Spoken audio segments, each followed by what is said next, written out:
One of the quickest and easiest ways to dry parsley is in the oven. To get started, rinse some fresh parsley under cool running water. Separate out the woody stems from the leaves and chop the washed leaves into a 1/4 inch, 0.6 centimeter pieces. Next, place the chopped leaves in boiling water for 20 to 30 seconds to blanch them. This will help preserve their flavor and bright green color. Spread the blanched leaves on a baking sheet lined with parchment paper, making sure the leaves are distributed evenly. Place the leaves in the oven on the lowest possible heat setting and leave them there for 2 to 4 hours. Check the leaves occasionally to make sure they aren't getting burnt or over-dried. Your dried parsley is ready when it crumbles easily in your hands.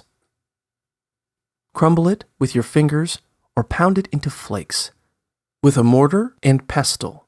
Then place your dried parsley in an airtight container. Keep it in a dry, dark location. If you store it properly, the parsley should stay good for several months before it begins to lose its flavor.